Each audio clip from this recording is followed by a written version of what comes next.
Art of Baking with Miss Henrietta Relaford Weaver. Hi there, come on in. I'm Henrietta Relaford Weaver. Thank you for joining me today. Today I'm making my famous rum and cola cake, another great recipe from my book, Romancing Your Cakes. Now, I'm going to show you what we need for this cake. We need 2 sticks of butter. Now, you can use either 2 sticks of margarine or 1 stick of butter and 1 stick of margarine. And I stress this because, see, I grew up in Georgia, and there were times we could not afford butter. But I remember Mama and Grandmother making great cakes out of margarine and butter. Now, but today I'm going to be using 2 sticks of butter, 2 cups of sugar, 4 eggs, medium to large eggs, and 3 cups of flour, 1 teaspoon of salt, 3 teaspoons of baking powder. Now let me remind you, everything has to be room temperature. Also, I'm using 1/4 cup of my favorite rum I like to use. We're back. As I was saying before we went on break, I have all of my ingredients measured. It is important that before you get started baking, make sure you have all of your ingredients measured so we won't forget what goes in the cake. Because I've done that before. I've made cakes and forget the main ingredient. And in this cake, we get a 1 cup of cola. Also, have your pans ready. Now, I saved this to show you greased and floured pans, but now, thank God for our baking spray that we can just spray our pans and don't have to use. But if you have to use vegetable shortening, that's fine. That's what I grew up with. But this is much easier and much faster and much more cleaner to me. I don't get my hands all messy. Now, I'm going to add my butter. And again, if you don't have all pure butter, it is okay to use margarine or 1 stick of butter, 1 stick of margarine in this cake. Don't panic. If the recipe say butter and you don't have it and you can't get it, you know, this cake still will turn out very, very good for you. I have made wonderful cakes just using margarine. And I know a lot of people probably like margarine. Hey, it's okay. You'll get a good cake. But I have to tell you, using butter, I mean, your cake will be, you know, the flavor of butter is different. But what I'm telling you is you can make a wonderful cake if you don't have it. I'm turning my mixer on and adding my 2 cups of sugar.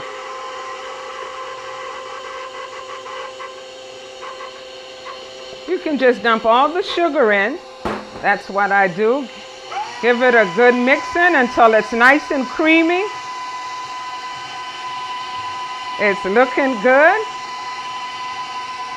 I'm going to stop the mixer and scrape the bowl. This is something that's really important for us bakers, you know, so we can get all that butter and sugar out of the bottom of the bowl and the sides of the bowl. Then we're going to get it going again and add our 4 eggs 1 at a time. Now, I like to beat my eggs on a higher speed because I found out that the beating on a higher speed, the egg whites really get fluffy and I get a much more nicer cake. It's very soft and spongy. Now, after that's beat for 1 minute, we add another egg. See? 2 of them just dropped in there. And on another segment, I think I told you about the first time that happened to me. I was devastated because I just started baking. The recipe said 1 egg at a time and 2 went in. So you know, after growing and baking, I realized, okay, 1 minute, if it's 2 go in there, beat it for 2 minutes. So don't panic.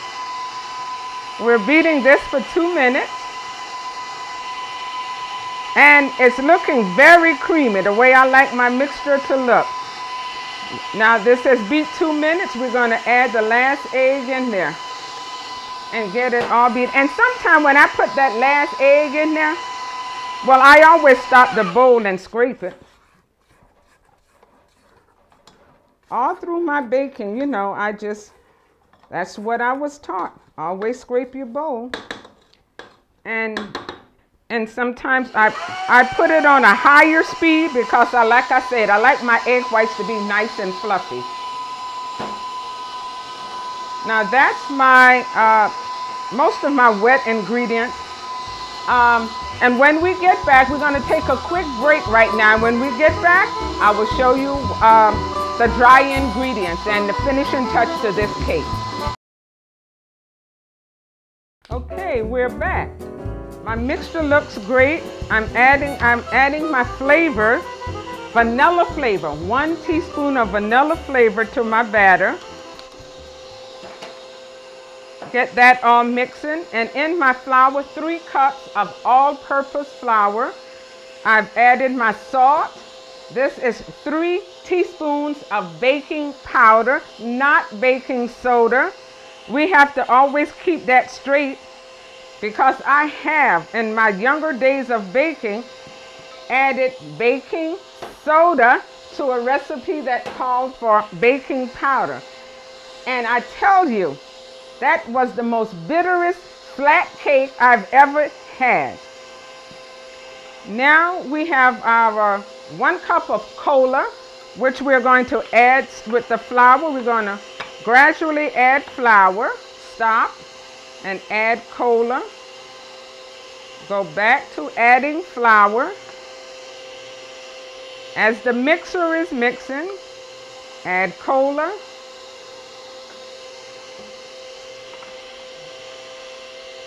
Some more flour, cola, flour, and let your flour be the last you put in. I'm adding all of the cola now, and then the rest of the flour.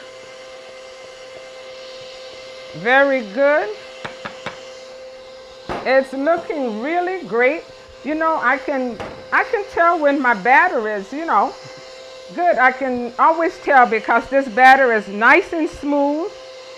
Now I'm going to stop the mixer as I've told you. Always stop, especially after you put the flour in, because this flour could get all lumped on the side of the bowls or on the bottom of the bowl. This is looking great. Now I'm going to put the mixer back on. And this is the 1/4 cup of white rum, your favorite white rum. I have a favorite white rum that I use. And because I only put 1/4 cup of white rum in my cake, it's because the white rum that I use is a very strong rum. And when I first started making this cake, I was putting the 1/2 cup of rum in until my customers started saying, "Oh man, that cake gave me a little buzz." But now, you know, I have been taught that when you put rum in a cake, actually the heat cooks off the contents of that rum and you only get the rum flavor. But I'm going to show you in my next session what buzz they might have gotten. And I was telling people, you know, that cake was so strong, I was having to ask people, let me see your ID before you get this cake. Or don't drink and eat, don't drive and eat cake. But when we get back, I'm going to show you the final procedure of this cake. But this is looking good. And we'll be back in a minute. Right now, we're taking a quick break. Cake is all mixed and the batter looks beautiful. Now we're going to get it in place. As the beginning of the show, I've got my pan ready, my oven is ready, and we're going to get this cake in the oven. Look at this batter. This is beautiful and creamy. Wow. My producer back there is telling me he gets to lick this bowl, so my son and my producer is going to fight over this bowl. Wow, this is great. Okay, and I'm remembering, get all the batter out of the pan. But I can't help but wonder, what would my grandmother do? Because she certainly was not a drinker or a rum drinker or anything. She would probably say, I don't care if you leave that in the pan. But anyway, I'm going to get it all out. Oh man, this batter is beautiful. This is great. I'm going to leave a little in the pan for those that would like to lick the pan. Okay, as I said, my oven is ready. I'm going to have to get the bubbles out of my cake, so I have to pound it on the table to get the... This is great. Oh, that's loud, isn't it? Well, you can also do it like this, but it helps get the bubbles out of the cake. Okay, and now I'm going to get it in my 325-degree preheated oven. And I'm going to set this for 45 minutes. Then I will check it to, if it's not done. Because I always tell you, I give you a certain temperature. Each oven is so different. But the temperatures I give you in my cookbook, you start out with that. And then you check your cake. You just bake your cake until it's done. Now we're going to take a quick break again. And during that time, I'm going to get my rum glaze ready for this cake when it comes out of the oven. So give me a few minutes and I'll have it together when we get back.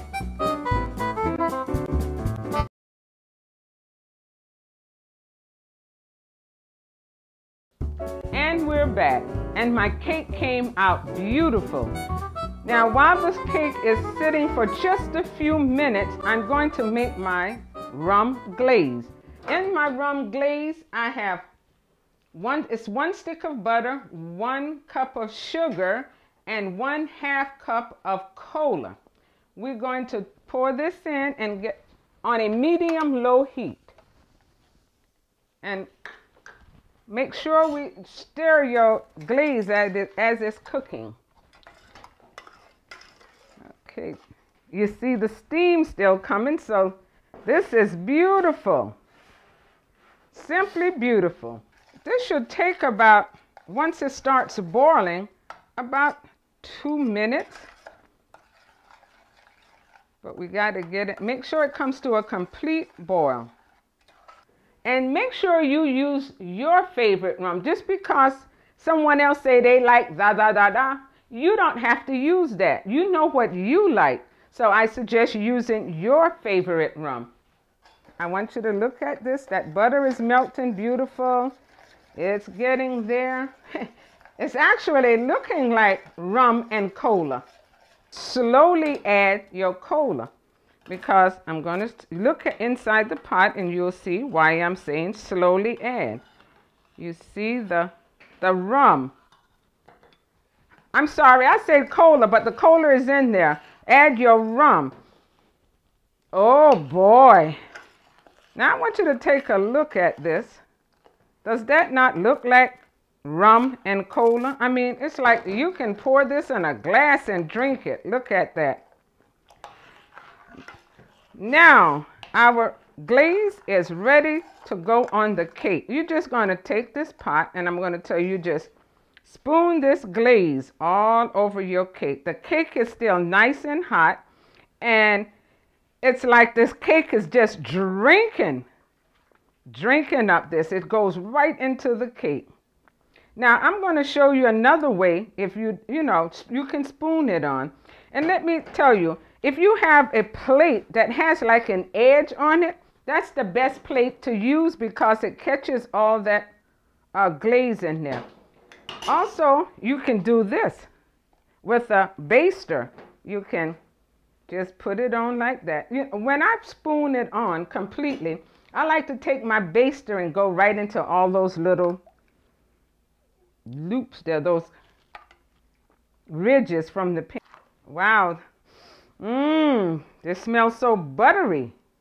Buttery and rummy. Okay, that's the glaze for our cake.